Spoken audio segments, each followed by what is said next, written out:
Welcome once again to Music and Mind, the interview series where I, Adam Ficek, speak with leading musicians about the intersection of music and mental health. Today, I'm joined by Horace Panter.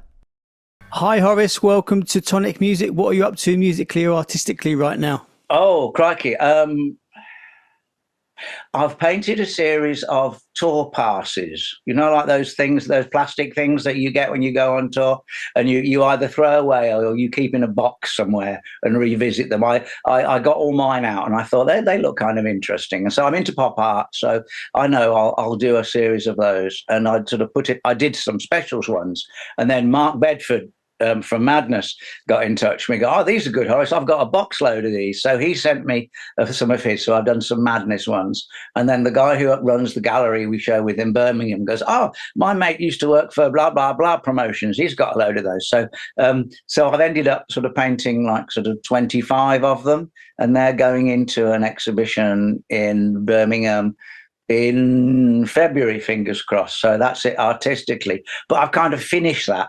And I'm in this kind of like hiatus. It's like, what the hell do I do now? So I've revisited some old American photos this morning, and I'll perhaps find some images from them and do those.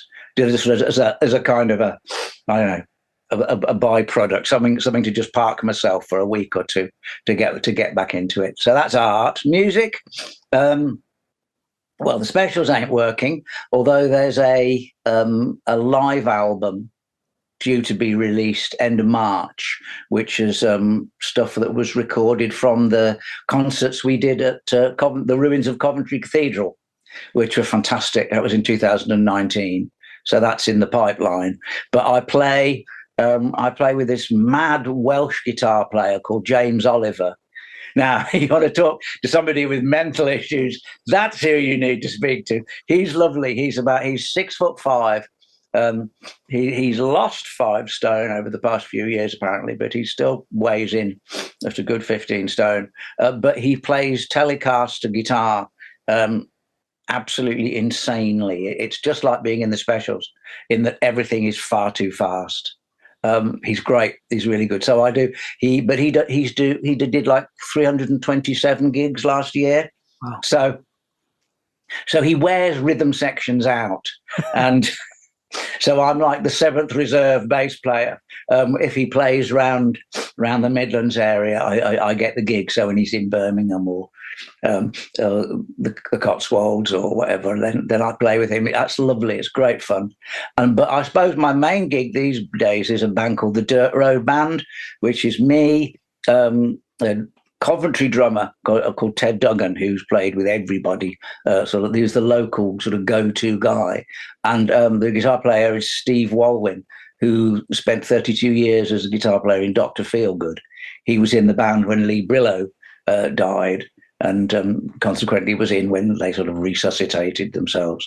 But that's great fun. That's really good. We're going to call our next CD "Can't Get Arrested," you know, because we can't. I mean, gigs are really, really difficult to come by.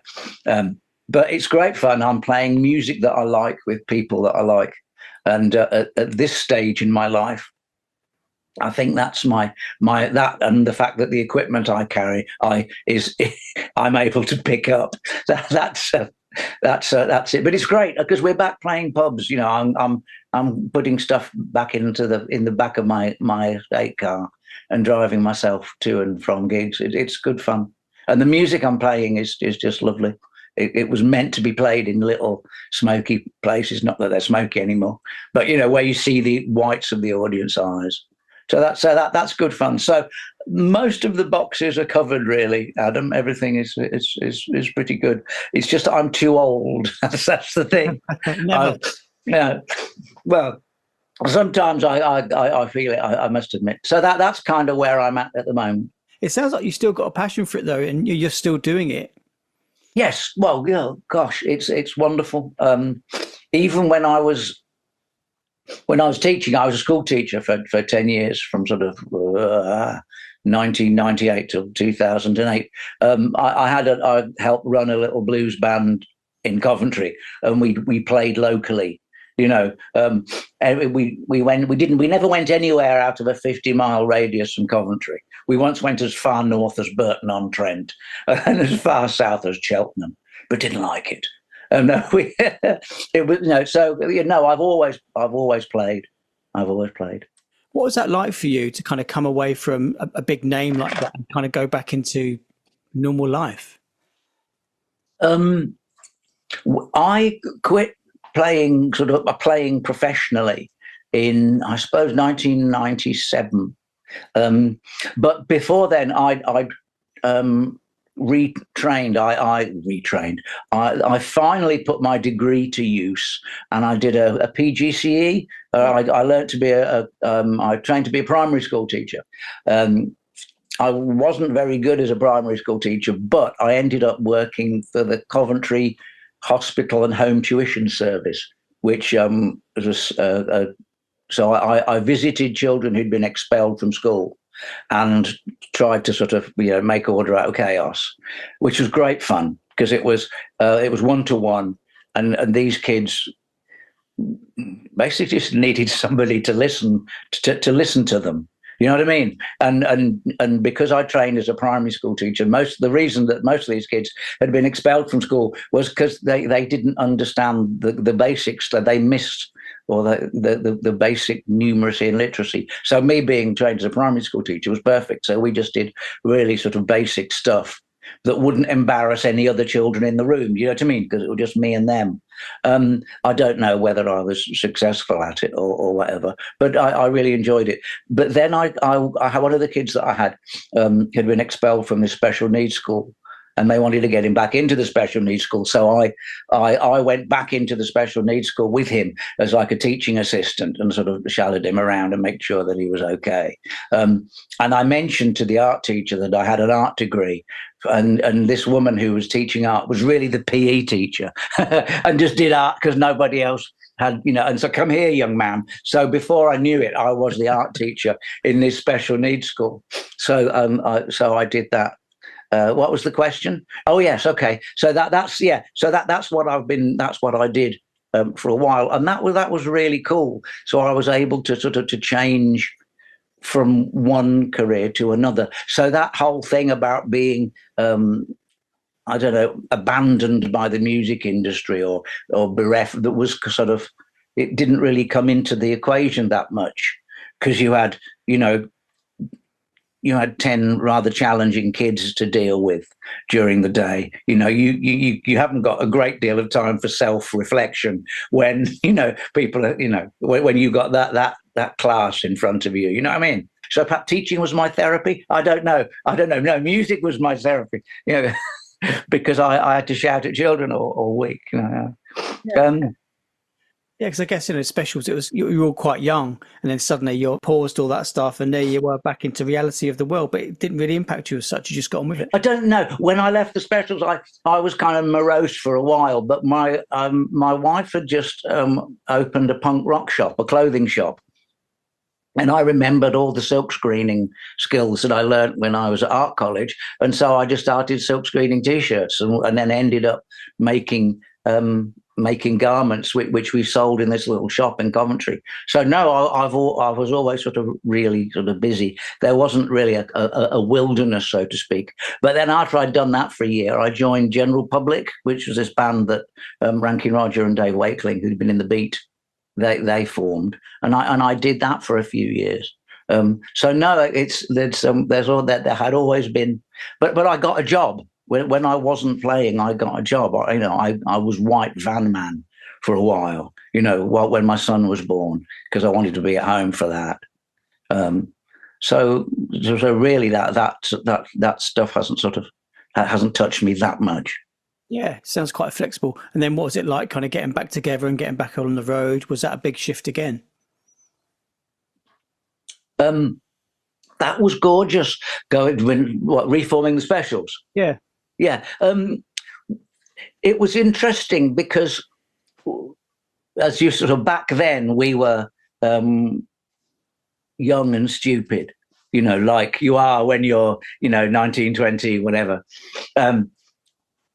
But we'd grown up, we'd had families, some of us had actually got, become sensible, and were sort of putting. I was always the boring one, Adam. I was the guy who hired the van and drove it and didn't get wildly drunk, didn't take drugs, because somebody had to. The driver's seat was the most comfortable seat in the van. But, when you've got like 7 people, a 7-piece band and all the gear and roadies and girlfriends and whatever, and all the equipment stuck in the back of this, short wheelbase transit. So, and when people go, "Oh, do you remember that gig in Hamburg?" Ask Horace. And I, because I was the one who can remember all that sort of stuff. But when the band reformed, it was lovely because I didn't really know Terry back in the day. Everybody thought he was just really arrogant, but he wasn't. I think he was just really shy. But because there were so many people in the band, it was kind of difficult. So I kind of made friends with him again, and we were really quite tight. Which makes it really unfortunate that when he died. I think originally in the band, Jerry was the person who I was closest to, because we'd both been to art college, blah, blah, blah. But then when the band reformed, he wasn't in that. So it was interesting to see that the people who'd grown up and seen the people who were still entrenched in their own sort of little, I don't know, rock and roll world, or whatever. Yes, it was interesting. So, but I enjoyed it. I like to think that you could put. I enjoyed myself. What am I trying to say? You could put a young head on old shoulders or whatever. I enjoyed it as much second time round as I did first time round. But there's like sex, drugs, and rock and roll. I'd done the sex. I was married. I didn't do drugs, so it was just the rock and roll, and I enjoyed myself thoroughly. Again, great, and made a truckload of money, which was fantastic. I mean, that was it. It was I was school teaching, and Limbaugh phoned me up and he said, "Well, we're thinking of getting the specials back together. What do you think?" And it was like, shouting at children, being a rock star. Let me think about this for 30 seconds. It was an absolute no-brainer. So it was really fun. It was really cool. What was the question? That was the question. You answered it. And what's it like having that fan base kind of travel with you? It must be something quite warming about that. Yeah, when we reformed, it was. I remember the first show was at Newcastle, and it was literally like the hardcore of the hardcore were there, and it was like Grown Men Cry and all this business. It was extraordinary. We did our set in like 45 minutes. It just flashed by. It was amazing. But like there were these people, and there were the people who'd seen us first off, and then there were their younger brothers or younger sisters who were too young, but like couldn't help but be influenced by the music, but they could never get to a show. So they finally got to see this band that they had been listening to for 30 blah years. And then there were their children who, like on the Sunday morning, I don't know about your parents, but my dad would always put a stack of LPs on the radiogram on a Sunday morning, and whether you wanted to or not, you listened to Frank Sinatra or Ella Fitzgerald or whatever. Or that's what he did in my house anyway. So there were these these people who came up to me and said, "I've been listening to your music for like 30 something years because my parents played it, and they've kind of sort of drilled it into me." So that was lovely. It was really nice. We thought when we were reforming that it would be successful, but I never thought that it would be as that it would take off like it did. Because I was school teaching. I thought, okay, what we'll do this for a year. I'll earn an enormous amount of money, pay off my mortgage, and then go back to school teaching as in a better place financially. But it went crazy in 2009.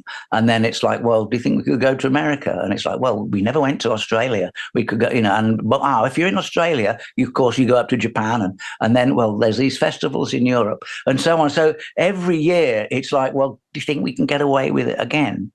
And it went on like that. But I think in the end, by about 2012, we just became the world's greatest specials tribute band. You know what I mean? Because we were just playing the old stuff. There wasn't any new stuff. And some people were quite happy to just play the old stuff because they had their own bands anyway. And I think, but there was like there was a nucleus of Limval, Terry, Brad, and I who wanted to do something, sort of set our own stall up, make some original music. So, which is but then Neville and Roddy quit, which was fine. So we were all left facing the same direction. Then Brad died, and that was really horrible. Which is where Gary came along. Yeah. Gary Powell came along. And then 18 months, and then he left because he was ill. But when we just started writing these new songs, but then we got Kenrick Rowan to play drums, and we recorded our own album. But that was a real process. That was like a good sort of 10 years from like reforming in 2009 to Encore being released in 2019. Yeah, nine years. Yeah, it's a long time. Yeah. Do you think it's harder being older? Yes and no. As I said, I didn't. The sex and the drugs weren't an issue. I could just enjoy myself playing the music. My son had grown up and left home, so it wasn't as if I was leaving my wife to sort of struggle with everything. And I think we toured commensurate with our age, shall we say.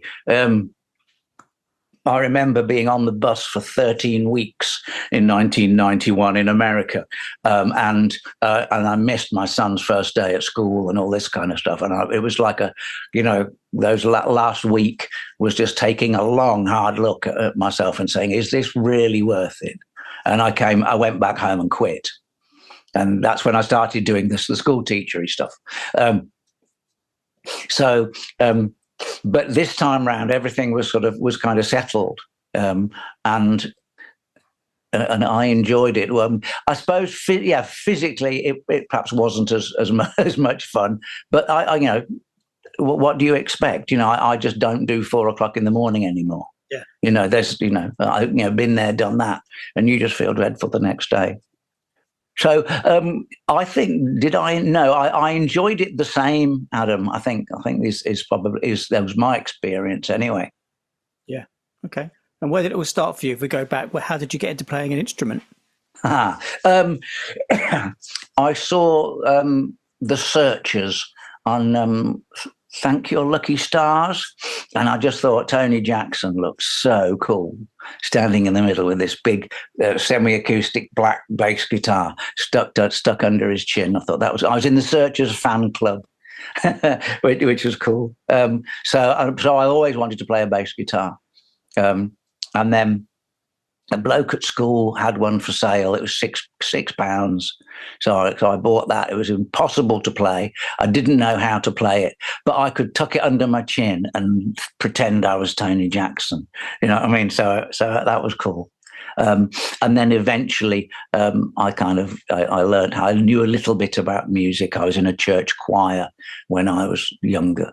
So I knew about every green bus drives fast and all that kind of stuff, the sharps and flats and things. So then I kind of understood how the thing worked. And then when I got to go to college in Coventry when I was 18, took my bass guitar with me, and I met some people who really could play, and I learnt basically how to play when I was at art college, and that's where I met Jerry Dammers. So that was it. I mean, when I quit college, I joined a band that played working men's clubs, and just you didn't earn any money, but I shall we say learnt my craft, and then as did a lot of people in the Specials. The Specials weren't a punk band like Terry was like 19. He grew up with the Sex Pistols and the Clash.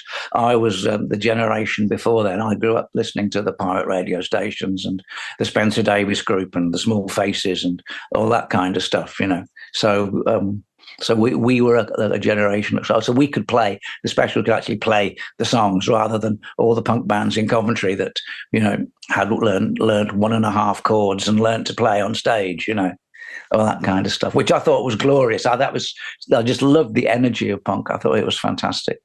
Coventry was wild in like 1978. You could go out like 5 nights a week and see a band. Some of them were dreadful, but some of them were great. But the atmosphere was just fantastic. So that's kind of how it worked for me. And I'm still trying to find new licks. I think as a musician, I think you probably agree, you don't stop learning. I sometimes go through sort of stale patches, but then, go back to sort of, albums that inspired me or whatever and start again. Did you feel a shift? So you've all started, you come together, almost this DIY ethos. Yeah. Moves into this kind of corporate industry. Did you feel a shift in that? Or was it all quiet?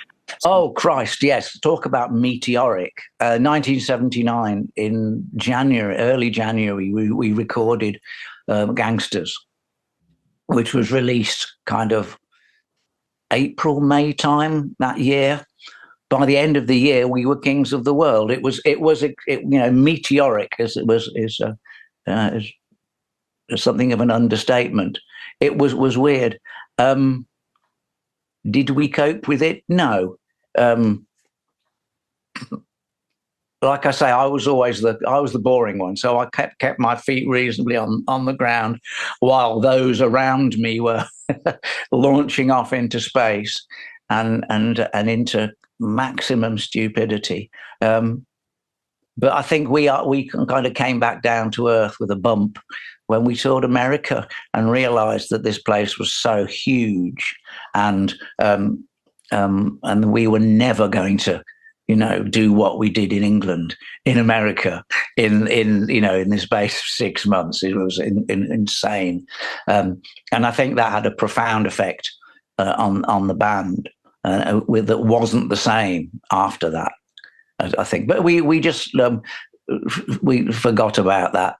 And anyway, Brad had some coke, and we just ploughed on with the next series of gigs, but we too young. Yes, as the song goes, I think we did very much of that.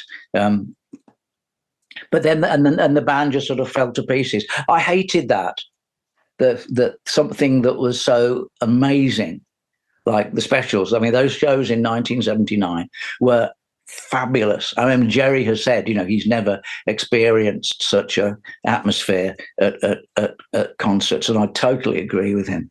Even the bar staff were dancing. I mean, it was the whole place just went absolutely. But to be part of that and to see it fall to bits, and to know there was nothing you could do about it, was tragic. But luckily, I'd met the woman that was to become my wife, and I'd met some more musicians in Coventry, so I could go off and play blues in pubs where Ghost Town was number one. And I was in a band called the Mosquitoes. We played the Green Dragon in Stratford-on-Avon, 245s, rock and roll medley and all that kind of, and, so it was. So music was very much became my therapy, if you like, back then, when the Specials was just this not very nice environment. So your own music tastes, where do you sit with that? It sounds like the blues play a big influence in your life. Yes, yeah, I played blues before I played ska and reggae. I didn't come naturally to reggae. But I learned how to play it. Linval and Desmond Brown, the selector's keyboard player, they used to come around my flat with these records and put them on my little stereo and go, the bass go like this, Horace. And I was like, what? I don't understand that at all. Nah, bum, ba, ba, da, da, da, da. Oh, okay. So I had reggae lessons from Linval and Desmond, which was funny.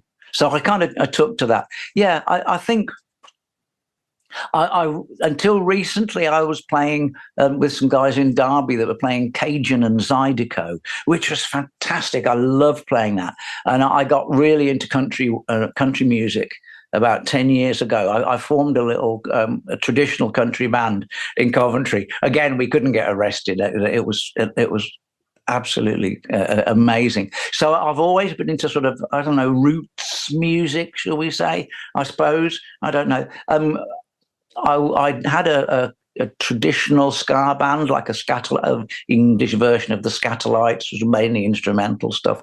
I did that for a while. So it's not that like I've thrown ska and reggae out of the room, but I think it's something that's got rhythm, something that you can dance to. I can't honestly see myself playing heavy metal or I've got this big thing about these bands, the math rock, or these death metal bands that have the music's unlistenable and they've got a logo that you can't read. I mean, how punk is that? That's amazing. Yeah, we've got this music that is so extreme that it's totally discordant, and we don't know what we're called because we've got a logo that you can't read. I think that's fantastic. That's really good. I'm really into those bands. So my tastes remain Catholic, Adam, but I think I just stick to something that's perhaps not as extreme as some of my listening tastes. Yeah. And what do you find most expressive for you personally, art or music? The two are very separate. With music, I'm a team player. I'm a bass player. I can't go to a pub with a bass guitar and set up, and my voice is dreadful. I can't sing at all. I'm starting to do some backing vocals, but it's pretty toe curling, to be honest. But in order for me to work, I need a drummer, a keyboard player, a guitar player, blah blah blah blah. But the art, I always say, is like my solo album. That's. That stands or falls by my efforts only, and I'm quite happy with that. So it's quite nice that sort of, and also with the music, pretty instantly whether it's working or not. People throw things, people clap, people leave the room, people buy another drink, but the art is a bit more. It takes a bit more. It takes a longer time to get the appreciation of it, what I mean? And I think it's a different kind of appreciation. Both of those, I do art for myself. I am aware of an audience, but it's not like commercial. Okay, if I wanted to make a lot of money playing music, I'd be in a specials tribute band. You know what I mean? I don't want to do that. I want to play something that's good for my soul. So I'll play blues and that sort of music. And it's the same with art. I suppose, I could do pictures of the Thames or whatever, London bridges or commercially kind of stuff. But no, I want to do sort of stuff that appeals to me. So it's very much, I think I can set my own ground rules now. Yeah. Yeah. Sounds really refreshing. And do you think there's a lot less vulnerability then in visual art because there's no one directly judging it with you in front of it, in a sense?